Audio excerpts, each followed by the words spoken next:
네, 반갑습니다. 네, 이렇게 또 반겨주셔서 감사합니다. 네, 저는 이영애라고 하고요.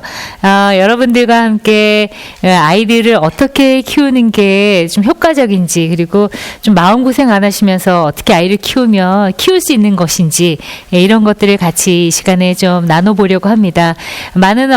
모든 어머님들이 좀 좋은 엄마가 되고 싶은 마음이 참 많으실 겁니다. 그리고 그건 아이들도 마찬가지죠. 아이들도 나는 나쁜 아이가 될 테야, 난 부모님 말을 정말 안 듣는 아이가 될 테, 이렇게 결심하고 크는 아이는 아무도 없습니다. 이렇게 서로 사실 좋은 부모가 되고 싶고 또 잘 크고 싶은 아이가 되고 싶은 욕구는 다 둘이 다시 목표는 같은데도 그 과정이 사실 그렇게 만만치가 않습니다.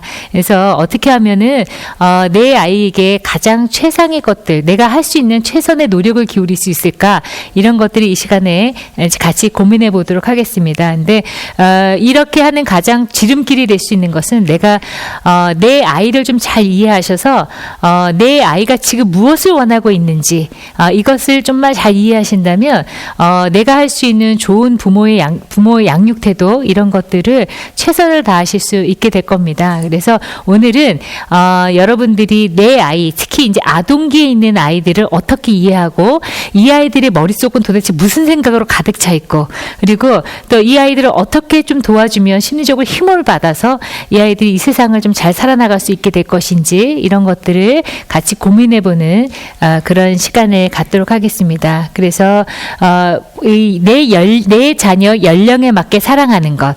근데 그것이 특히 아동기에 있는 아이들을 어떻게 그 아이들의 머릿속과 마음속을 좀 잘 이해해서 이 아이에게 최선의 방법을 제시해 줄 수 있을지, 네, 이걸 오늘 이 시간에 같이 고민해 보도록 하겠습니다.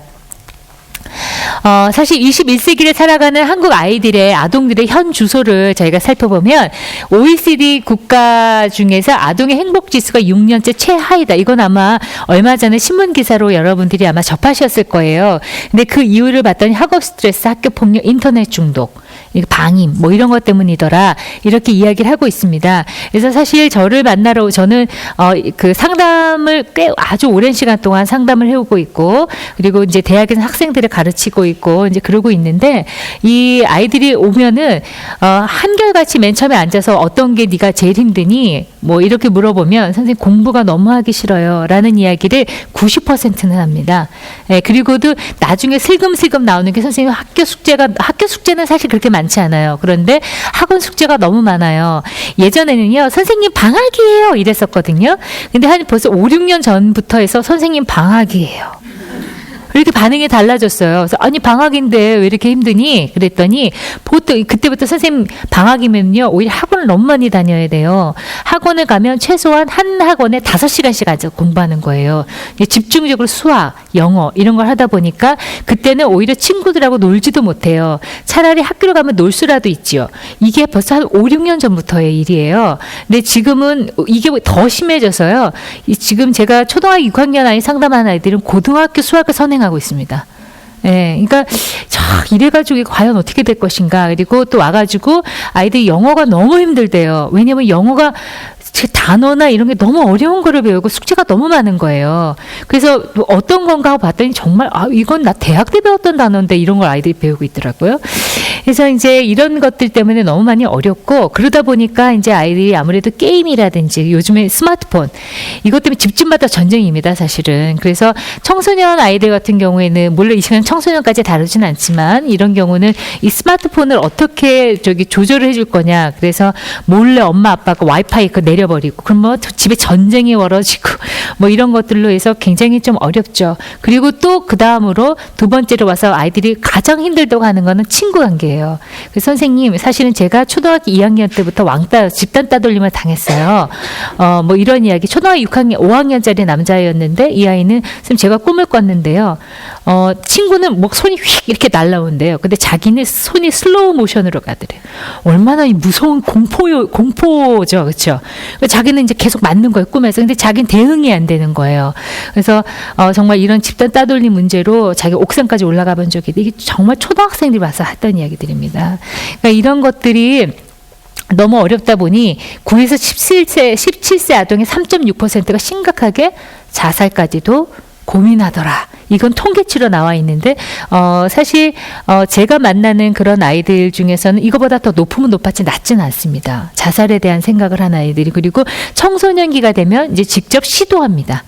예, 그래서 뭐 손목을 긋는다든지 손등을 긋는다든지 뭐 이런 걸로 해서 이것이 이제는 남의 일이로 남의 집 불구경하듯이 할 일이 아니고 정말 내 아이부터 정말 이런 스트레스에 얼마나 노출되어 있는지 여러분들이 점검을 반드시 하셔야 되는 그런 상황이라고 볼 수 있습니다. 이것이 진짜 얼마 전에 인터넷에 게시되면서 많은 사람들이 여러와 같은 그런 관심을 받았던 동시인데요.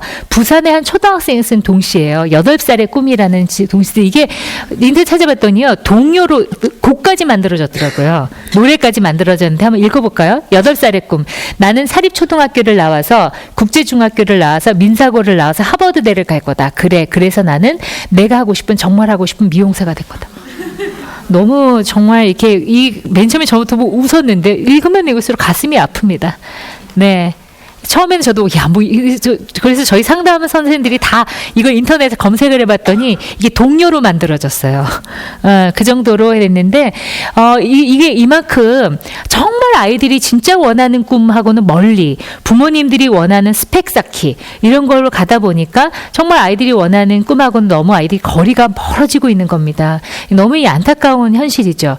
정말 사실은 미용사 헤어 디자이너는 지금 굉장히 좋은 직업이죠. 그렇죠? 근데 그 직업을 가지기 위해서 하버드대까지 나올 필요는 없습니다. 예, 근데 이런 것들이 지금 우리 대한민국의 현실을 살고 있는 아이들의 현 주소다.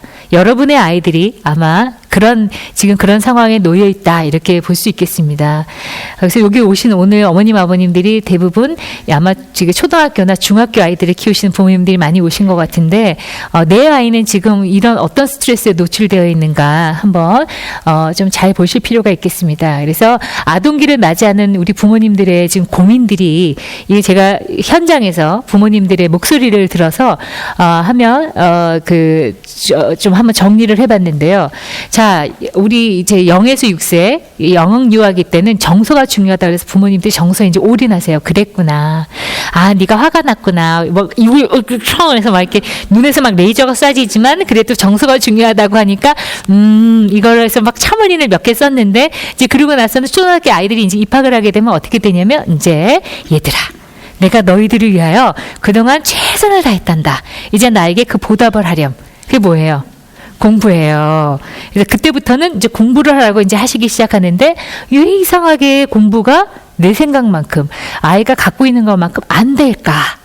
이게 부모님들이 가장 요즘에 나름대로 양육 한번 한다 하시는 부모님들이 겪어야 되는 갈등들이에요. 그 다음에 다른 아이들도 다 사교육을 하고 있는데 나라고 더 이상 이제 무시하기는 어렵다. 예. 지금 격하게 공감들을 하시는데, 그리고 왜 내 아이는 자율학습이 안 될까? 그래서 왜 엄마, 나 그 다음 뭐 해?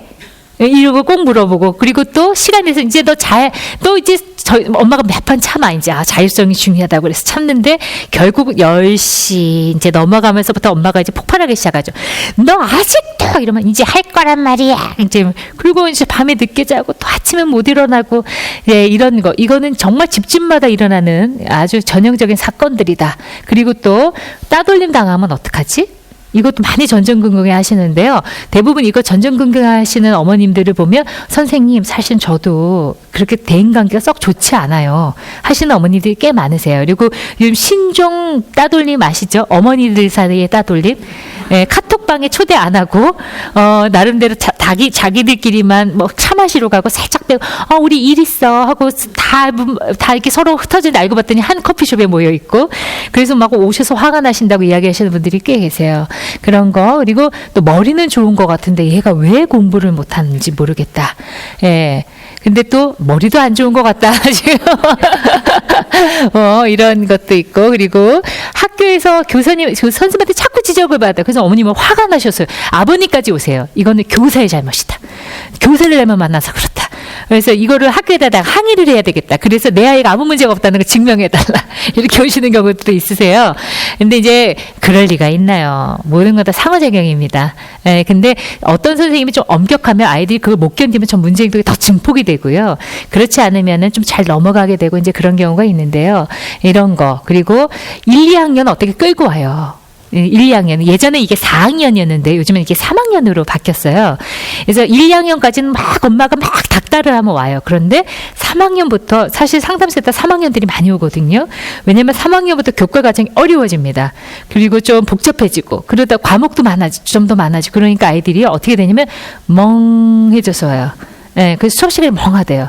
그래서 보통 아이들이 이제 와가지고, 이렇게 체크를 해보면은 이런 아이들이 어렸을 때부터 사교육을 너무 많이 받았던 아이들인 경우가 많아요. 그래서 스스로 공부하거나 이런 거 없이 너무 주어지는 공부에 익숙해서 거기서 달달달달달달달 복기다 보니까 이제 정말 스스로 공부에 대한 자율성 형성되어지는 그런 시기부터는 아이들이 넋을 놓기 시작합니다.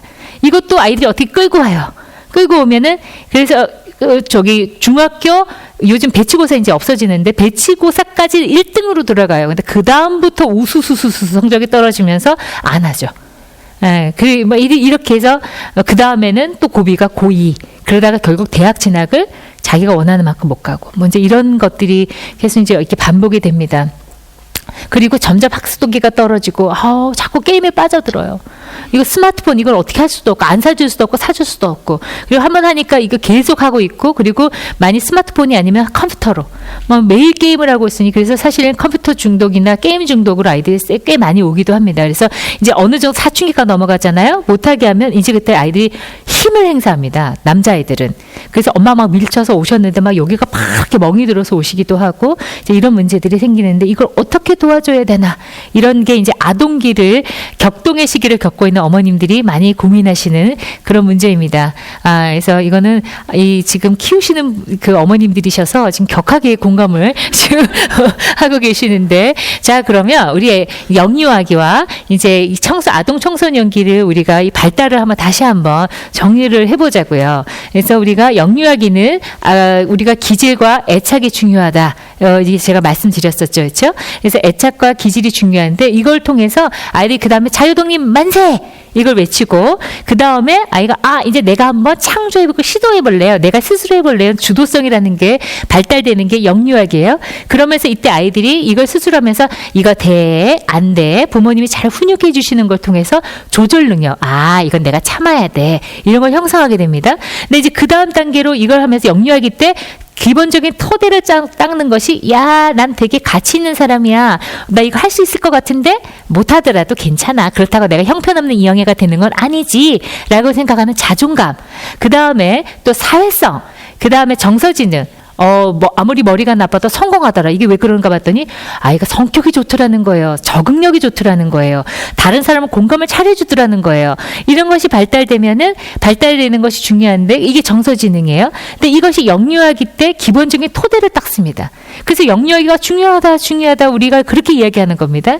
근데 여기서 끝나는 게 아니에요. 그러면 이제 이게 아동기로 넘어오면은 자존감, 사회성, 정서지능, 여기 리더십 이런 것까지 겹쳐져서 이것이 좀 더 세분화되고 질적인 성장이 이루어지게 됩니다.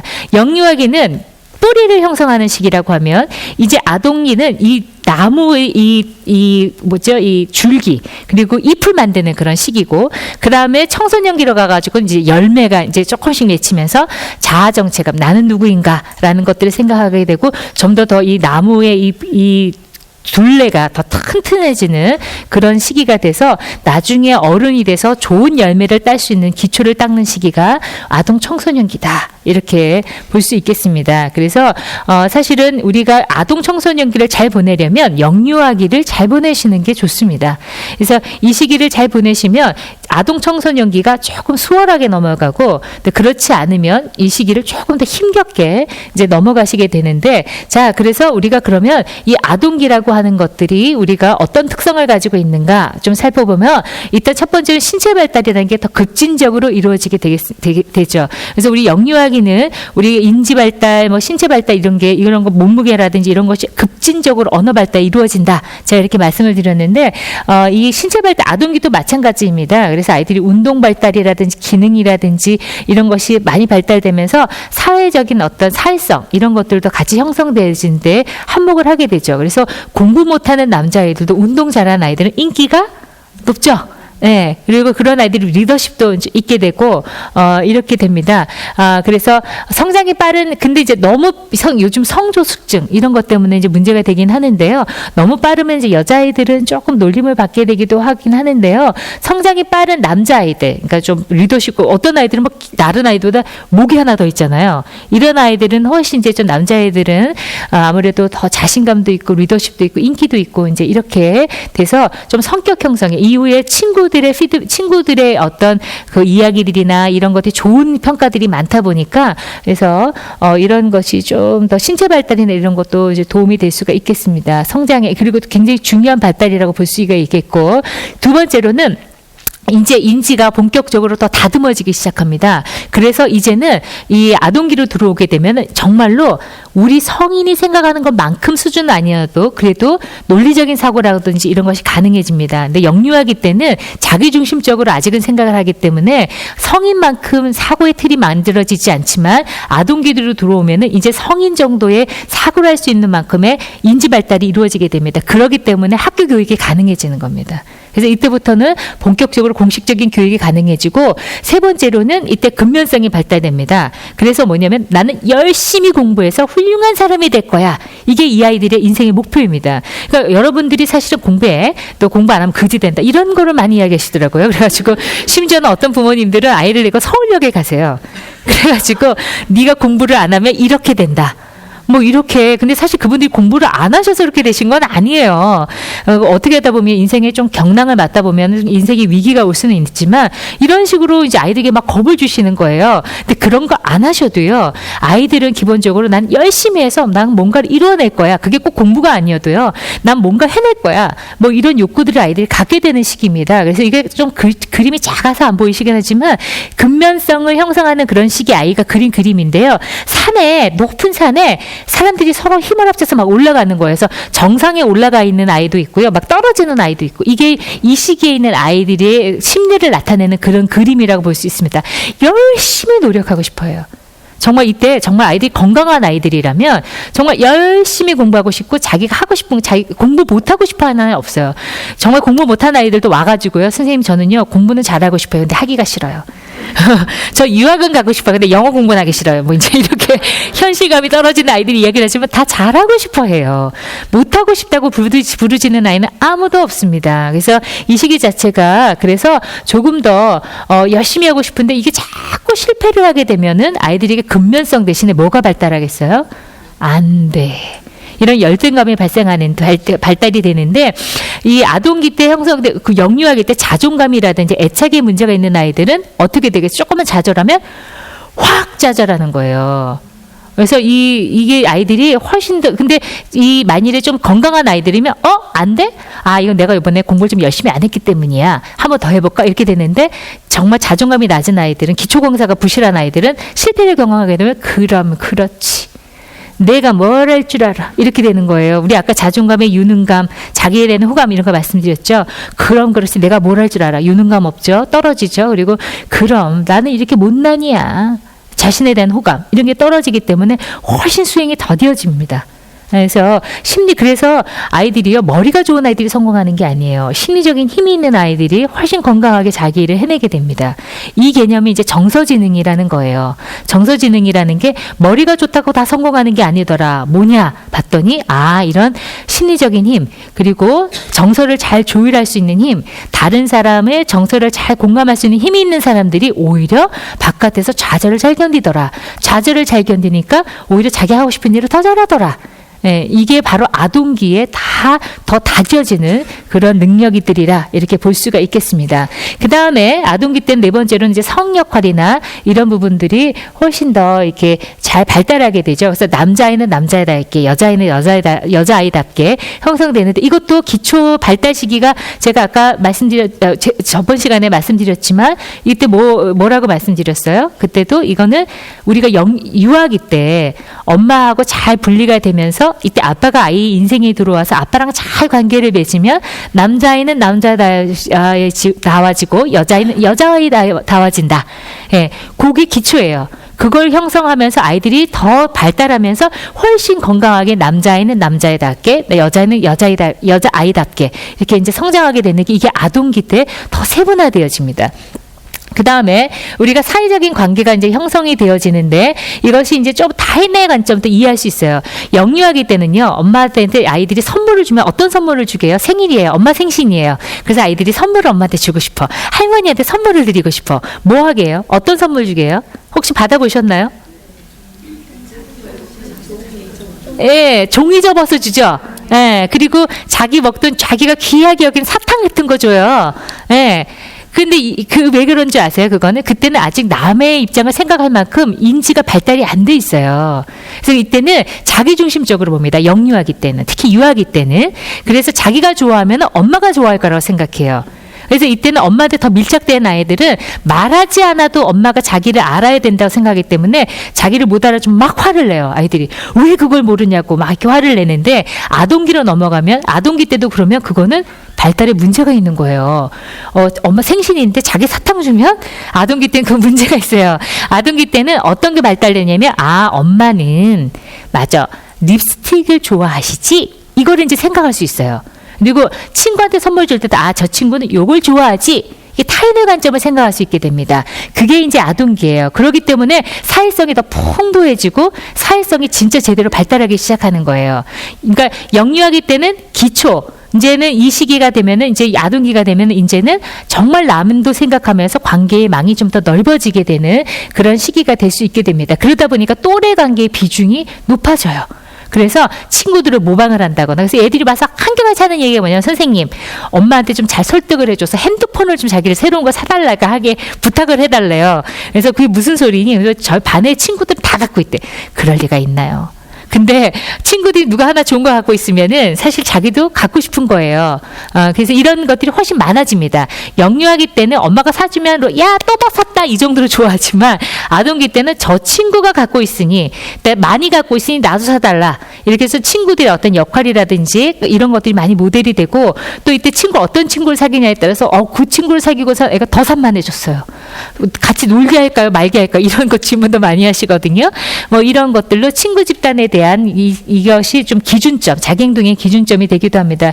그렇기 때문에 집단 따돌림이라고 하는 것이 아이에게는 굉장히 치명적인 영향을 줄 수 있기도 하게 되겠죠. 그리고 이제 아동기가 오면서부터는 훨씬 이제 자기를 잘 이해하게 돼요. 그래서 이때는 자아 개념, 이 뭐냐면은 나는 어떤 사람인가, 이런 거를 다른 사람하고 관계를 통해서 알게 되죠. 그래서 제가 알고 있는 유명한 아나운서는 이 아동기 때, 아동 청소년기 때, 야, 너 목소리 되게 좋다, 너 아나운서 돼봐, 이런 이야기를 들었대요. 그래서 그 이야기를 들으면서 청소년기 때인가 이렇게 들어서 그래? 그럼 내가 한번 해볼까? 노력해서 아나운서가 됐다, 이런 이야기를 들은 적이 있어요. 그러니까 이런 것들이 다 이제 이때는 친구와의 다른 사람의 관계를 통해서 맞아, 내가 이런 좋은 점을 갖고 있지. 이렇게 아이들이 스스로의 자기에 대한 생각들을 더 아동기 때 해나가기 시작하고, 요것이 이제 정점에 이르는 게 청소년기입니다. 청소년기 때는 나는 누구인가, 이제 이런 걸로 막 시도 쓰고 이제 아이들이 그렇죠. 이제 이것이 아동기부터 작업이 이제 이루어지게 되는 거고, 자아 존중감, 이런 것이 더 공고화됩니다. 근데 영유아기 때 자존감이 그래도 잘 형성되었던 아이들이요, 그래 나는 좀 실패해도 괜찮아 이랬던 아이들도 초등학교 1, 2학년이 되면 일시적으로 자존감은 좀 떨어집니다. 연구 결과들을 보면. 왜 그러게요? 그래서 그때 내 아이가 너무 힘들어져서, 아이가 성격이 이상해져서 이렇게 놀라지 마셔도 돼요. 1학년, 2학년 때는 자존감이 일시적으로 아이들이 좀 떨어집니다. 그거 왜 그러냐면, 한번 생각해 보세요. 왜 그럴 것 같으세요? 네. 네, 친구들하고 관계에서 아이들이 뭔가 이제 현실감이 생기기 시작하는 거예요. 예전에 집에 있을 때는 어떻게 돼요? 아이고 잘하네, 이 썼어 이랬는데 갔더니 막 친구들은 막 더하기를 하네. 예를 들자면. 그리고 받아쓰기 했는데 맨날 틀려. 이런 것들 하면 되니까 뭐지? 이게 뭐지? 이렇게 되면서 1학년, 2학년 때는 약간 자존감이 일시적으로 좀 떨어집니다. 근데 그 이후에 다시 이제 현실 감각을 받아들이고 자기를 받아들이면서 이제 아이들이 성장하게 되죠. 그래서 요 시기가 좀 이런 게 있는데요. 대부분 이 자아 존중감의 영향을 자아 존중감이 이제 자존감이죠. 이 약자를 자존감이라고 하는데 이런 걸 보면 부모님이 어떻게 양육을 했느냐. 그리고 또 출생숭이도 또 영향을 준다 뭐 이러는데요. 출생숭이 같은 경우는 첫째 아이는 폐위된 왕이다. 그래서 동생 생기면서는 아이들이 확 자존감 떨어진다. 뭐 이런 결과도 있고 또 둘째 아이는 중간에 치여가지고 어렵다. 그런데 알고 봤더니 노벨상을 받은 학자들 중에 둘째가 많더라. 이런 게 또 위로가 되죠. 예? 그래서 치열하게 경쟁에 살다 보니 나름대로 거기서 살 방법을 찾다 보니 더 똑똑해졌더라. 뭐 이런 것도 있고 막내는 막내대로 뭐 또 여러저런 문제가 있고 뭐 이제 이렇게 되는데 출생 순위에 따라 성격 형성이 된다. 뭐 이렇게 한 아들러란 학자도 있긴 한데요. 어쨌건 이런 것들이 다 아이들에게 이렇게 영향을 미치게 됩니다. 그리고 이때 또 학업을 얼마나 이 아이가 공부를 얼마나 해내느냐. 또 근데 이것이 부모님이 못해도 돼 그래도 애들은 못해도 된다는 말을 진심으로 안 받아들이죠. 그걸 진짜 못해도 된다고 생각하는 부모님이 어디 있습니까? 말로는 그렇게 하지만 눈으로는 레이저가 쏴지 못해도 돼 이러시기 때문에 그래서 이제 이런 학업 성취라든지 그리고 또 얼마나 주변에 이 아이를 지지해주는 네트워크가 많은가. 이런 것도 아이의 자존감에 중요한 역할을 하게 되죠. 그리고 자기 효능감. 내가 해낼 수 있을 것 같은데 오케이 하는 능력이에요. 이게 자아 존중감에서 아까 유능감하고도 좀 비슷한 개념이긴 한데요. 이런 것이 내가 어떤 일이 있었을 때 내가 해낼 수 있을 것 같은데 이런 신념이 있는 아이들, 이런 자신감이 있는 아이들 어려운 일이 있어도 도전을 하는데요. 효능감이 떨어진 아이들은 아무리 머리가 좋아도요. 어떤 일을 하게 될 때 못하면 어떡하지? 이것 때문에 선생님이 나를 혼내면 어떡하지? 엄마한테 혼나면 어떡하지? 이렇게 생각을 하기 때문에 해내긴 내지만 효능감은 떨어져요. 이런 아이들은. 그래서 이런 아이들은 자존감이 떨어져 있습니다. 그러니까 남의 눈치를 보면서 전전긍긍해한 아이들은 하기는 해요. 하지만 항상 아이들은 불행합니다. 그래서 이렇게 내 아이를 만들지 않으려면 아이가 자기 자신의 일에 대해 자신감을 갖고 할 수 있도록 도와줘야 되는데 이것은 초기부터 우리가 찬찬히 아이에게 실패도 잘 격려하고 실패할 수 있는 기회도 많이 주고 하시면서 형성이 되는 겁니다. 성공만 하게 하시면 아이는 절대로 크지 않습니다. 그래서 어머님들이 어릴 때부터 난 자존감이 너무 낮아서요. 내 아이에게 성공 경험만 주고 싶어요. 그래서 막 뭐든지 잘한다고 하고 실패될 건 엄마가 다 빼. 그래가지고 막 성공하려고 자꾸 막 이렇게 하잖아요. 그 아이가 건강하게 크겠습니까? 절대로 아닙니다. 천만의 만만의 말씀입니다. 그런 아이 잘 못 큽니다. 오히려 좌절 상황에서 더 실패를 확 느끼기 때문에 자기 실력을 더 발휘를 못해요. 그래서 아이들을 실패할 수 있는 경험도 많이 주시는 게 이제 필요한데 그걸 하시려면 어떻게 하셔야 되겠어요? 집안일을 열심히 시키세요. 아동기 때도. 유아기 때부터 집안일 열심히 시키세요. 엄마 설거지할 때 같이 설거지하고 청소도 같이 하고 빨래도 같이 개켜보고 이런 게요. 순차적으로 문제 해결하고 찬찬히 문제를 해결할 수 있는 그런 방법들입니다. 물 탁 대령하면 아이는 스스로 문제 해결하는 능력이 떨어지게 되고 효능감이 떨어집니다. 그런데 자기가 스스로 따라 먹어보면서 엎질러서 물을 닦아보는 경험을 해야 몸을 어느 정도 조절을 해야 되고 힘을 어느 정도로 줘야 되는구나.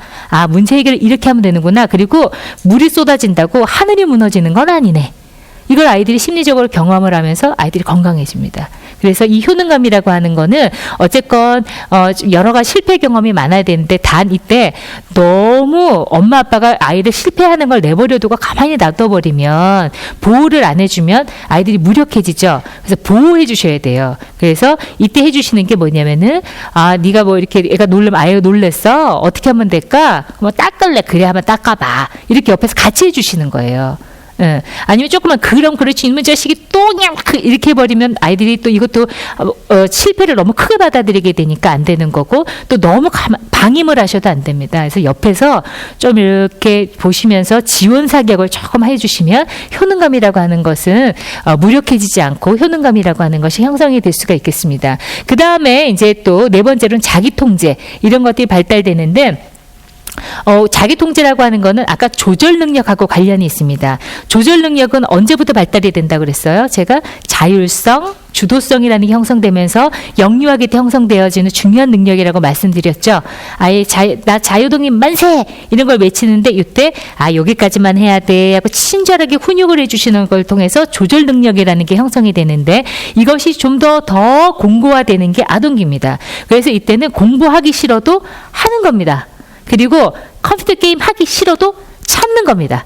이런 능력이라는 것이 아동기 때 더 이게 닦여지면서 훨씬 공고하게 자리를 잡게 되는 겁니다. 그래서 이럴 때도 마찬가지로 그 부모님이 그러니까 이런 자기 통제나 이런 부분이 이 시기에 아이들에게 매우 중요한 발달이라는 걸 아시고 만족 지연 능력 이런 것들을 어떻게 키워줘야 되는가 이거는 사실 영유아기 때부터 여러 어머님들이 잘 신경을 써셔야 되는 부분인데 어쨌든 만족 지연이라고 하는 것도 아이들이 아무리 하고 싶어도 좀 참아보는 건데 이것도 굉장히 중요한 능력입니다.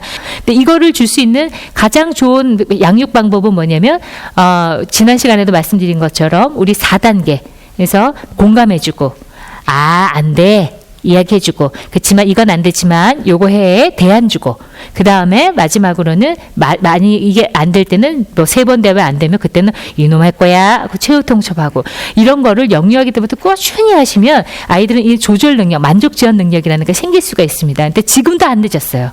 지금도 안 늦었습니다. 인간은 충분히 발달할 수 있는 가능성이 있기 때문에 여러분 지금이라도 이게 아이들의 만족지연이라든지 이런 것이 잘 안 되는 아이들이 있다면 이 4단계를 잘 활용하셔서 아이들을 잘 격려하신다면 이 부분은 잘 생겨날 수 있고 이게 되면 자아존중감도 높아져요. 왜냐하면 참으니까 더 좋은 게 와. 내가 참을 수 있는 능력이 나한테 있네? 오케이. 자기에 대한 효능감이 높아지죠. 그래서 이런 것들이 아동기에 아주 중요하게 다시 한번 수정되고 단련되어져야 되는 그런 부분이라고 볼 수 있겠습니다. 그 다음에 이때는 아이들이 사회적인 책임의식 이런 것들도 많이 생기게 돼서 경제 개념이라든지 이런 것이 습득이 되는데 이걸 위해서 이제 용돈 관리라든지 이런 것도 잘 해주셔야 되겠죠. 용돈도 아이에게는 급여입니다. 그래서 엄마가 기분 나쁘다고 안 주고 기분 좋다고 더 주고 이러지 마시고 이런 것도 일관성 있게 아이가 이게 기록을 해서 관리할 수 있도록 도와주시는 것도 아동기 때 하셔야 되는 되게 중요한 능력 중에 하나다. 개발시켜 주셔야 되는 능력이다. 이런 것들을 꼭 말씀을 좀 드리고 싶고 가족의 구성원으로서 역할도 수행해야 되니까 절대로 너는 공부만 해라. 한석봉 엄마 아니에요. 여러분들은. 너는 글만 써라. 나는 떡을 썰 테니 이러지 마시고 아이들은 스스로의 경험을 통해서 정말 성장하는 것들이 많습니다. 그래서 여러분들이 공부만 하게 하고 내가 나머지 다 커버해 줄게. 이거는 아이를 잘못 키우는 첩경이십니다. 그래서 이 집안에서 아이들 가족의 일원으로서 함께 책임져야 될 것들은 같이 나누십시오. 그래서 같이 집안일도 하게 하고 같이 가족회의도 하고 이런 것들을 통해서 아이를 잘 성장시키시고 책임 있는 아이로 키우시는 게 필요하겠습니다. 아동기 때 우리가 또 발달하는 중요한 것이 바로 리더십이죠. 리더십은 이제 요즘 각광받고 있죠. 그래서 리더십인데 리더십에 대한 오해를 일단 푸셔야 돼요. 리더십이라는 게 뭐냐면 리더는 한 명이다. 일반적으로 타고나는 거다. 뭐든지 잘하는 거다. 목소리 큰 사람이다. 보스 기질이 있어야 된다. 이것이 리더라고 생각하지만 사실 이게 리더가 아닙니다. 정말 올바른 리더십은 모든 사람이 리더예요. 나도 내 삶의 리더고 여기 계신 어머님들이 모두가 여러분 삶의 리더이신 거예요. 아이도 마찬가지이고 제 위치에서 모두가 리더예요. 다 책임감을 갖고 살아야 되는 겁니다. 그리고 리더는요. 태어나는 게 아니에요. 옛날에 왕후장상은 C가 따로 있다 이랬지만 이제는 아니죠.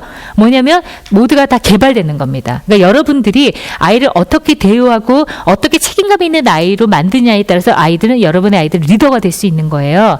그래서 리더는 그리고 슈퍼맨이 아니에요. 그리고 잘 경청하는 사람이 리더예요. 그리고 보스 기질로 따라와 이게 리더가 아니고 잘 섬기고 배려하는 사람이 사실은 리더입니다. 그래서 이런 리더십에 대해서 잘 아셔야 돼서 바로 리더와 보스의 차이점을 다시 한번 살펴보면 리더는 가자고 권하지만 보스는 명령해요. 여러분이 리더이십니까? 보스이십니까? 여러분 아이들에게. 그리고 또 리더는 공개적으로 일해서 보스는 뒤에서 일해요. 그래서 꼭 엄마들이 다 선생님들을 뒤에서 학원 선생님한테 아이 이렇게 하니까 이렇게 한다고 말해주세요. 자기 엄마가 직접 안 나서고. 이러면 아이들이 그거 모를 것 같아요. 다 알아요. 뒤에서 엄마가 다 공작을 피웠구나. 이런 거 알아서 아이들은 자꾸 그러면 뭐 돼요? 저항심이 생기게 됩니다. 말 안 들어요. 그리고 리더는 앞에서 이끌지만 보스는 뒤에서 호령하죠. 그리고 복종을 요구해요. 리더는. 그리고 리더는 우리라고 말하지만 보스는 나라고 말합니다. 여러분들은 보스이십니까? 리더이십니까? 여러분의 아이에게. 예, 여러분이 이런 리더십을 잘 보여주시게 되면 여러분의 아이는 리더십 있는 아이로 크게 됩니다. 아이들은 말로 배우는 것보다 보고 배우는 것이 훨씬 효과적이기 때문에 아동기 때까지도. 그래서 이런 것들이 여러분들은 잘 이런 보스의 역할, 보스가 아니고 리더의 그런 엄마로서의 역할을 잘 하시는 것이 이제 필요하시겠는데요. 이제 리더십이라고 하는 거는 우리가 저기 정의를 살펴보면 나와 남에게 좋은 영향력을 미치는 거예요. 그래서 이거는 나에게도 좋은 영향력을 미치는 거는 셀프 리더십입니다. 그래서 스스로 자기 관리를 잘하는 거. 근데 너무 과잉보호를 하거나 이렇게 키운 아이들, 너무 억압하고 키운 아이들은 셀프 리더십이 발달하겠습니까? 못하겠습니까? 안 되죠. 헬리콥터 엄마 밑에서는 절대로 리더십 있는 아이로 클 수가 없습니다. 그래서 이런 아이들은 아동기가 돼서도 엄마 나 똥 누러 가도 돼? 이거 묻습니다. 이런 아이들로 키워가지고는 정말 아이들이 아무리 머리가 좋아도 적응 능력이 떨어지는 바보가 됩니다. 이런 아이들은 셀프 리더십이 형성이 되지 않죠. 그 다음에 두 번째로는 리더십은 남에게 좋은 영향을 미치는 건데 그건 호령하는 것이 아니고 섬기는 거예요. 배려. 이것이 정서지능입니다. 그래서 정서지능이 잘 형성되어지는 것이 이제 대인관계 능력인데 이것이 리더십이죠. 그리고 이것은 교육과 훈련으로 만들어져서 어머님들이 이런 모델을 잘 보여주시면 아이는 좋은 리더가 될 수 있습니다. 그 다음에 리더십이라는 건 퍼즐 맞추게 해주는 거예요. 보고 내가 다 하는 게 리더가 아니에요. 그게 아니고요. 아, 이 아이는 여기에 맞는 것 같아. 이 아이는 이 능력이 있으니까 얘는 요 역할을 맡기면 될 것 같아. 아, 얘는 이 역할을 맡기면 될 것 같아를 쫙 관망하는 거예요. 그런 다음에 그거를 잘 설득해서 그 일을 하도록 해서 하나의 완성된 퍼즐을 맞춰주는 걸 하는 게 리더예요. 그러면 여러분들이 집에서 좋은 리더가 되는 건 뭐예요? 남편은 이 역할을 잘하니까 남편은 이 역할을 주면 될 것 같아. 아이는 이러니까 이렇게 해서 하나의 가정에 퍼즐을 잘 맞춰주시는 거예요. 근데 그러려면 잘 설득을 하시긴 해야 되겠죠. 그래서 나 혼자 이리 뛰고 저리 뛰고 하고 나중에 내가 얼마나 이것 때문에 힘들었는데 이거는 보스예요. 리더가 아니고. 그러면 애들이 뭐라 그래요? 누가 그렇게 하라고 그랬어? 그러면 이제 엄마는 너무 섭섭하죠. 예. 근데 이렇게 하는 거는 어머님이 제 무덤을 파시는 거예요. 그래서 이렇게 아이들도 마찬가지로 이 아이에게는 무슨 게 있어서 여기에 맞춰주면 좋겠다. 이런 것들을 잘 알아차리시는 게 이런 게 이제 리더다. 그리고 내면을 튼튼히 세우고 외면을 잘 다듬는 거. 이게 아까 말씀드린 셀프 리더십이 잘 형성이 되어야 되는 겁니다. 이런 것이 이제 리더십이어서 리더십의 구성 요소를 보면 인간관계 능력, 재창조 능력, 목표 달성 능력, 통솔력, 목적의식 이런 것이 갖는 게 리더십이다. 이렇게 설명하는데 이것이 바로 아동기 때 만들어질 수 있습니다. 그래서 이것이 되면 나중에 청소년기에 되면 아이들이 정말 리더십을 발휘해서 그 친구들에게 좋은 영향력을 미칠 수 있겠죠. 이런 아이들은 집단 따돌림이라든지 이런 것의 대상이 된다는 건 어렵겠죠. 그렇죠? 그리고 자기 생활을 잘하기 때문에 자율학습이나 이런 것들이 잘 이제 형성이 될 수 있겠습니다. 그래서 뭐 리더십이 있는 아이와 부족한 아이들은 뭐 당연히 이거 보시면 그 좋은 거 다 갖고 있는 게 리더십 있는 거고 나쁜 거는 다 리더십이 없는 거겠죠. 근데 보면 미성숙하고 수동적이고 의존적이고 관심사도 많지 않고 그리고 나는 자기가 뭘 하고 싶어 하는지에 대한 욕구도 없어요. 시키면 해요. 그러니까 항상 얘네들은 친구들한테도 맨날 심부름만 하는 아이지 자기가 뭘 주도적으로 창의적으로 하지 못합니다. 근데 이런 아이들이 엄마를 보잖아요. 엄마가 아이를 그렇게 호령하고 있어요. 그래서 거기 익숙해져 있는 아이들은요. 호령하는 친구 밑에 들어갑니다. 희한해요. 왜냐하면 익숙한 걸 찾아가기 때문에 그래요. 그래서 내 아이가 리더십이 없다고 할 때는 아 내가 너무 내 아이에게 보스 역할을 했나 보다 이런 거 한번 점검을 해보세요. 자 그래서 우리가 아동기에 있는 자녀를 그러면 어떻게 양육을 해야 되느냐. 제가 지금 강의 말씀을 드리면서 간간히 영유아기 때 이랬다고 말씀드렸죠. 이런 걸 제가 말씀드렸죠. 왜냐하면 아동기는 영유아기를 무시하고는 아동기가 있을 수가 없습니다. 그래서 가장 중요한 것은 영유아기 때 내가 놓친 게 뭐냐. 영유아기 때 제가 저번 시간에 말씀드렸지만 뭐가 기질, 애착, 자기조절, 주도성, 자율성, 그리고 자존감 뭐 이런 거 되게 중요하다 말씀드렸잖아요. 그런 거에서 내가 놓친 게 무엇이냐. 근데 가장 먼저 주목해 보셔야 되는 거는 내가 얘가 정서 교류하는 걸 많이 놓쳤나? 그게 이제 애착이에요. 이걸 놓쳤는데 이걸 놓치시면 그 이후에 밑 빠진 독에 물 붓기예요. 왜냐하면 정서가 안정이 안 돼 있기 때문에, 그리고 다른 사람에 대한 신뢰감이 없기 때문에 아이들이 잘 커나가기가 좀 어렵습니다. 그러니까 아둥바둥 하는 거, 아둥바둥 하게 되는데, 이거를 보여주는 옛 이야기들이 많습니다. 그 중에 하나가 에릭 식톤이라는 그리스 로마 신화에 나오는 한 사람이 있는데요. 이 사람이요, 신을 노엽게 했어요. 그래가지고 어떤 벌을 받았냐면 항상 배고픈 벌을 받았어요. 그래가지고 그 어느 날 일어났더니 너무너무 배가 고픈 거예요. 그래가지고 뭐 이것저것 막 너무 먹어도 배가 고파가지고 집안의 모든 물건을 다 팔아서 음식을 사서 먹은, 또 배가 고파. 딸을 팔았어요, 급기야. 그런데 딸을 팔았는데 딸이 그러면서 도망쳐 오면 또 팔아. 이런 식으로 해가지고 끝내 먹다 죽었다는 그런 사람의 이야기예요. 애착이 망가지면요, 애착이 형성이 안 되면 아이들이 이렇게 애갈증, 먹어도 배가 고프고 항상 확인하게 되고, 엄마가 나 사랑하나, 저 사람은 나 사랑하나, 꽃잎 따고 나 사랑한다, 사랑하지 않는다, 이거 하는 이라고요. 대부분의 많은 심리적인 에너지를 쏟다 보니 자기 할 일을 못해요. 그래서 항상 친구들 비유 맞히기 바쁘고, 엄마 눈치 보느니라고 바쁘고, 그래서 공부를 안 합니다. 안 하고 싶어서 안 하는 게 아니고 여유가 없어요.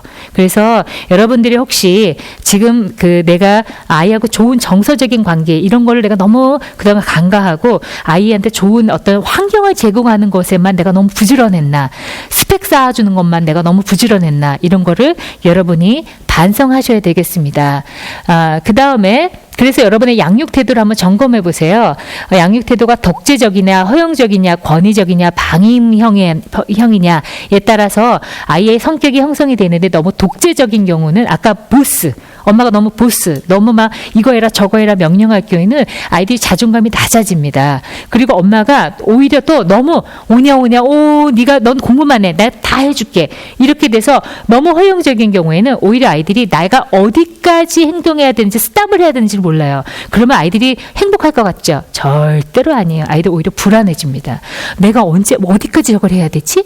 이걸로 아이들이 전전긍긍해하기 때문에 굉장히 미성숙하고 책임감이 없어요. 왜냐하면 언제든지 엄마가 슈퍼맨으로 와서 다 해결해 주니까 자기가 책임질 일이 없어요. 그렇기 때문에 책임의식도 결여돼 있습니다. 그래서 이런 독립심도 부족하고, 그리고 그래서 이런 아이들이 항상 보스 밑에 들어가 있으려고 그래요. 친구들한테도 그렇고, 그리고 너무 좀 이제 부모님 이 권위적이라는 건, 이 권위는 나쁜 권위를 말하는 게 아니에요. 위계를 잘 세워주고 부모가 너무 친구 같지 않으면서도, 그러면서 부모 역할을, 어른으로서의 역할을 잘해주는 걸 우리가 권위적인 부모다, 이렇게 이야기해요. 가장 민주적인 형태의 부모인데요. 통제하면서도 애정적이고 규칙도 정확하게 제시해주고, 그러면서도 아이의 욕구를 잘 반영해주는 걸 우리가 권위적인 부모인데, 여러분 너무 친구 같은 부모님 되려고 하지 마세요. 여러분 왜 요즘 드라마나 이런 거 보면 막 엄마가 너무 친구 같고 막 그렇잖아요. 물론 때로는 친구 같은 부모도 필요하지만 부모는 친구가 아닙니다.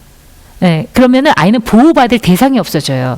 그래서 너무 친구 같으려고 하지 마시고요. 건강한 어른의 역할을 해주셔야 됩니다. 권위를 가지고 계셔야 돼요. 그래서 너무 아이가 맘먹으면 안 돼요, 부모님한테. 그러면 아이가 행복하지 않습니다. 오히려 아이는 불안정해집니다. 그래서 적절하게 큰 바운더리를 만들어주고, 이 안에서는 허용하고 넘어가면 안 돼. 이거를 유아기 때부터 차근히 아동기까지도, 청소년기까지도 꾸준히 해주셔야 돼요. 이거를. 그래서 이런 것들을 할 때 아이들이 훨씬 건강해지고, 방임하게 될 때는 훨씬 아이들에게 좀 문제가 많이 생기게 돼서, 여러분들은 여기서 가장 좋은 양육 태도는 권위적인 거, 너무 허용적이거나 이렇게 되면 안 된다. 그래서 너무 엄격하게 될 때는 여러 가지 발달이나 행동, 정서, 사회성에 여러 가지 문제를 일으키게 됩니다. 여기 그림이 프로크루테스라는 그 그리스 로마 신화에 나오는 한 사람인데요. 사람인지 신인지 제가 좀 헷갈리는데, 프로크루테스라는 사람은요, 침대가 딱 있어요. 그래서 지나가는 나그네들을 이렇게 보면서 우리 집에 와서 자라고 그래요. 그런 다음에 나그네가 이 침대보다 크잖아요. 그럼 발을 잘라버리는 거예요. 그리고 혹시 침대보다 이 사람이 작아, 그러면 늘려. 그렇게 그 침대에 딱 맞추는 그런 행동을 하는 게 프로크루테스라는 사람이 있어요. 여러분들이 양육 태도가 혹시 이런 사람하고 똑같지 않는가, 이걸 점검을 해보셔야 됩니다. 아이에게 맞추셔야지 나한테 맞춘다고 늘렸다 잘랐다 이러시면 안 된다는 거예요. 그렇게 될 때 결과는 어떻게 되냐면 아이들에게 창의성, 사회성, 정서 다 어려움이 생기게 된다는 거예요. 그래서 내 아이의 특성을 잘 보셔야 되는데, 이거를 안 하시려면 여러분이 이거 정말로 제가 정말 여러분들한테 너무너무 강조해드리고 싶고 꼭 여러분이 이거 별표치게 하고 싶은데 눈독 들이지 마세요. 나는 이거 안 해, 난 절대로 안 하리라 하는데 안 되는데요. 그렇게 되면 재앙이 옵니다. 눈독은요, 진짜 눈의 독이에요. 그래서 아이들이 오히려 시들시들 말라가는데요.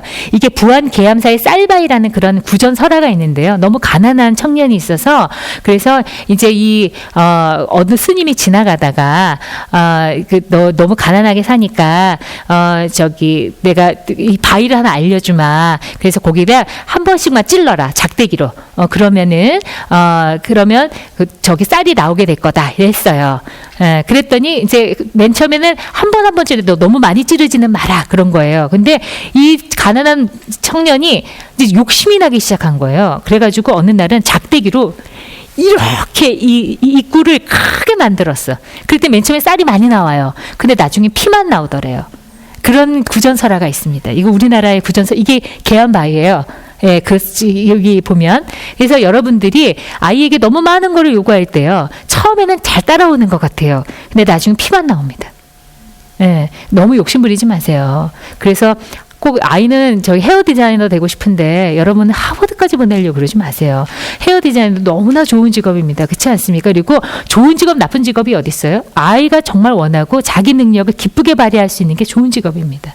네, 그래서 여러분들이 이런 것들을 정말 잘 너무 피만 나오지 않도록 너무 쑤셔대지 마실 것. 자, 그러려면 뭘 하셔야 되냐면 아예 장단점을 파악하셔야 돼요. 그렇지 않겠습니까? 아니면 자꾸 쑤셔대시게 되니까. 그래서 내 아이가 뭐를 잘하지? 내 아이가 뭐가 안 되지? 이런 거를 잘 점검하셔야 됩니다. 근데 이제 요즘에 아이들이요. 어떤 게 있냐면 예전에는요, 이게 우리가 지능을 언어성, 동작성 그렇게 크게 두 가지로 나뉘어요. 근데 언어성은 공부한 게 얼마나 머릿속에 잘 들어가고 논리적인 사고를 얼마나 하느냐. 이게 언어성이고 동작성은 이걸 얼마나 문제를 해결하는데 잘 활용하느냐는 거예요. 근데 예전에는 동작성이 높고 언어성이 떨어진 아이들도 꽤 많았어요. 그러니까 말보다 이런 애들 행동이 앞서거든요. 근데 요즘은요, 이런 아이는 거의 찾아볼 수가 없습니다. 대부분 어떠냐면요, 언어성이 이만큼 발달되는데 동작성이 이렇게 떨어져 있어요. 왜냐하면 너무 자극을 많이 주셔서 학습이니 뭐니 이런 걸로 지금 선행을 너무 많이 시키고 너무 자극을 많이 주니까 언어적인 능력은 이렇게 발달이 돼 있는데 실행 능력은 떨어지는 거예요. 그러면 어떻게 되게요? 아이들이 행복할까요? 아이들 오히려 불안해집니다. 굉장히 긴장합니다. 왜냐하면 머리로는 다 될 것 같은데 하면 안 돼. 그리고 자기 생각으로는 다 될 것 같아. 유학 갈 수 있을 것 같아. 근데 영어는 안 되네. 뭐 이런 거예요. 이제 이런 것들이 이젠 실행이 자꾸 떨어지게 되니까 오히려 아이들이 더 건강해지지 않고요. 더 위축됩니다. 그리고 그렇지 나 못해. 그래서 아이들이 좌절감이 생겨서 오히려 자존감이 더 낮아집니다. 그래서 여러분들이 자꾸 뭘 집어 넣으려고만 하지 마시고 얘가 부족한 게 있으면 이 아이 실행과 관련된 걸 어떻게 좀 늘려줄 거냐. 이걸 높여주셔야 되는데 이거 높이는 거 어렵지 않아요. 이거 지금 계속 제가 강의 말씀드리면서 계속 강조하는 건데요. 이거 어렵지 않습니다. 이거 뭐 하면 느는 줄 아세요? 설거지 시키면 늘어요. 네. 그리고 혼자 옷 입게 하면 늘어요. 설거지 그냥 하는 것 같죠? 아니에요. 설거지 순서 있죠? 이걸 통해서 어떻게 돼요? 순차적으로 문제를 해결하는 걸 아이가 배울 수 있는 겁니다.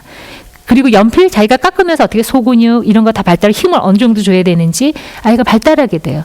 그러니까 이런 거를 자꾸 시키세요. 그러면 공부시키는 것과 더불어서 일상생활의 어떤 기능을 자꾸 끌어올려 주시면 경험을 주시면 어느 정도 아이들이 균형이 맞아지거든요. 그래서 이런 것들을 여러분들이 잘 파악을 하셔야 됩니다. 근데 이게 어머니들이 파악하시기가 어렵죠. 그래서 이런 거는 뭐 가까운 어떤 아이들의 그 능력을 평가하는 것에 가셔서 좀 도움을 받으셔도 되고 그래서 아이의 장단점을 편차 이런 거를 보셔야 되고 자존감 너무 중요합니다. 자존감. 이때도 자존감은 1, 2학년 때 떨어지지만 제가 다시 올라간다고 말씀드렸잖아요. 자존감은 어떤 거냐면 이게 이 이솝우화에 나오는 이야기인데요. 여우가 어느 날 와서 깐족깐족대면서 사자한테 에이 사자 너 새끼 한 마리밖에 못 낳지 난 많이 낳는다 이렇게 탁 자랑을 한 거예요.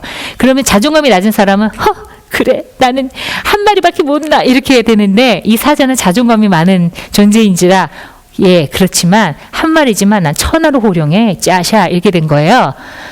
이게 자존감입니다. 그러니까 자기가 갖고 있는 강점, 약점에 초점을 맞추는 게 아니고 강점에 초점을 맞추는 거. 이렇게 하려면 여러분이 어떻게 하셔야 돼요? 그걸 찾아주셔야 되는 거예요. 이거 처음부터 안 생겨요. 누구의 상호작용을 통해 생기냐면 부모님이 어떤 눈으로 봐주느냐, 어떻게 평가해 주느냐의 자존감이 기반입니다. 그래서 항상 부모님이 잘하는 부분을 격려해주고 못하는 것도 찾아주고, 못하는 거는 못한다고 하는 게 아니고 그래 이거 네가 좀 이거 네가 좀 어렵지 한번 해볼까 하고 격려하고, 이런 걸 통해서 자존감이라고 하는 것이 형성되어지게 됩니다.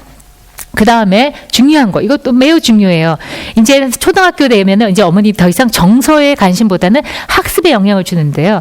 절대로 정서를 무시해서는 공부가 안 됩니다. 이거 오늘 꼭 기억하고 가십시오. 여러분 정서를 무시하고 상호 교류를 안 하시면 여러분들은 절대로 아이가 공부 잘하는 아이로 크기가 어렵다. 공부를 잘하더라도 순간은 잘하지만 오래 지속되지는 않는다. 왜냐하면 아이들이 정서에 압도가 되기 때문에 그렇습니다. 이것도 우리가 방울의 논란 범위라고 옛날에 한국 설화가 있는데요. 뭐 이제 어떤 그 나그네를 잡아먹으려고 범이 막 둔갑수를 하는 영험한 범이에요. 그랬는데 자기 보니까 범이라는 걸 알고 여기다 방울을 달아주면서 이 방울 방울이 울리면은 나쁜 귀신이 와서 창자를 다 쓸어먹는다. 이제 다 갉아먹는다. 이렇게 해서 범한테 겁을 줬어. 그랬더니 이제 범이 정말 그걸 보고 놀래가 자기가 뛰니까 어떻게 돼요? 더 방울이 울리니까 뭐 이제 다 난리가 났어. 근데 그거를 구경하던 토끼가 보다가 가시덩굴에 찔려가지고 정말 창자가 다 터져 죽었어요. 그래 그걸 보면서 정말 방울 신이 있어가지고 이렇게 창자 다 터져 죽는구나 하고 이제 이렇게 갔다는 그런 옛 이야기입니다. 사실은 둔갑수를 쓸 수 있는 범인데도 이런 그 감정이 한번 압도가 되니까 이성을 마비시켜 버리는 거예요. 그래서 이런 것들이 오히려 이게 정서의 마비가 돼버리면은 아이들이 이성적인 판단을 하기가 어려워서 아이들이 건강하게 크기가 좀 어렵습니다. 그래서 여러분들이 항상 이럴 때는 어떻게 해주셔야 되면 공감을 잘 해주시고 정서 교류를 잘 해주셔야 되겠습니다. 마지막으로 이거 여러분들께 꼭 하나 강조해드리고 싶은 것은 스스로 생각하고 판단할 수 있는 힘을 키워주셔야 돼요. 이것도 정말 제가 부르짖고 싶은 부분입니다. 이거 하려면 스스로에 대한 경험이 많아지셔야 되는데요. 이것도 아주 재미있는 옛 이야기 하나 들려드릴게요. 한국 민담이에요. 어느 바보 사위가요. 처가댁에 가가지고는 음식을 딱 보여주고는 딱 다시 그냥 가져가는 거였어. 아니 여보게나 왜 이러나 했더니 우리 어머니가요 많지 않다고 그냥 구경이나 하라고 하셨어요. 그래서 진짜 구경만 시켜주고 온 거예요. 그런 다음에 어떤 이제 사위가 또 그 사위가 송편에 속만 골라 먹는 거예요. 왜 그러나 그랬더니 우리 어머니가요 음식을 가려 먹지 말라고 해서요 지금 송편 속만 먹는 거예요. 뭐 이제 뭐 이렇게 이야기하는 거예요. 뭐 그래서 어쨌건 이런 거는 뭐냐면은 판단, 맥락을 파악을 전혀 못하고 어떻게 되는 거예요? 그냥 시키는 대로 하는 거는 거다. 시키는 대로. 머리가 130인 아이도요 자율성이나 이런 게 형성이 안 되면 시키는 대로 합니다. 예. 이게 어떻게 되는 겁니까? 이거 아이들이 아무리 머리가 좋아도 이렇게 되면 바보처럼 살게 되죠. 그래서 똑똑한 아이로 놔놓고 바보로 키우지 마세요. 그러려면 스스로 판단하고 잘 행동할 수 있도록 이제 도와주셔야 됩니다. 물론 여기에 여러분들하고 좀 더 나누고 싶었던 이야기들은 그러면 이 아이들하고 어떻게 대화를 할 것이냐 이렇게 말씀을 드리고 싶었는데 대화하는 거 어렵지 않습니다. 잘 공감해 주세요. 잘 들어주세요. 대화의 기본은요 공감이에요. 근데 공감의 기본은 뭐냐면 경청입니다. 그래서 엄마가 자기 욕심대로 막 아이를 일단 끌고 가지 마시고 들으세요. 얘가 지금 어떤 생각을 하고 이렇게 하고 있구나. 이렇게 잘 들으세요. 그러면 거기에 엄마가 어떻게 대처해 주셔야 되는지 답이 나옵니다. 근데 여러분들이 왜 급하시냐면 목표가 있어요. 지금 내가 이걸 듣는 시간이고 내가 빨리 얘를 뭘 하게 해야 돼. 그렇기 때문에 너무 욕심을 내다 보니까 안 들리시는 거예요. 그렇게 돼서 공감도 못하고 자꾸 스스로 판단할 수 있는 힘 못 키워주십니다. 들어야 키워줄 수 있어요. 그래서 여러분들이 이렇게 좀 잘 들어주고 하는 그런 양육 태도를 좀 취하신다고 하면 아동기의 아이들은 좀 더 보다 건강하게 자기 능력을 잘 발휘하고 살 수 있게 될 겁니다. 그래서 이렇게 되면 이제 여러분들이 그 다음 단계가 기다리고 있는 무시무시한 단계가 있죠? 무슨 청소년기, 이때는 투쟁을 하기 위해서 아이들이 이제 존재하는 거일 마냥 아이들이 투쟁하게 되는데 이 시기를 보다 한결 정말 잘 대화로 풀어나가실 수 있는 그런 시기가 될 겁니다. 그래서 영유아기부터 아동기까지는 인간 발달에 매우 중요한 시기라고 볼 수가 있겠고 이 시기를 잘 넘어가게 되면 아이들이 건강한 인성과 건강한 사회성을 가지고 적응적인 인간으로 자라갈 수가 있습니다. 근데 이 시기에 중요한 것은 어쨌건 부모님이 어렸을 때는 부모님의 역할이 더 지대하다고 한다면 이제 커서는 부모님의 역할을 부모님의 역량을 딛고 아이들이 선생님과 친구들과의 관계에서 좀 더 많은 자극을 통해서 아이들이 아마 잘 자라가게 될 겁니다. 근데 이때 생기는 많은 갈등과 이런 것들을 부모님이 주신 심리적인 힘으로 심리적인 맷집을 가지고 잘 아이들이 잘 커나갈 수 있도록 그런 역할들을 잘 해주신다면 아마 이 시기에도 여러분들이 좀 나름대로 여러분이 가지고 계신 능력에서 최선을 다하시는 그런 부모님이 되시지 않을까 생각합니다. 여러분 완벽한 부모는 없습니다. 꿈꾸지 마십시오. 완벽한 부모보다는 최선을 다하는 부모님이 되시기 바랍니다. 감사합니다.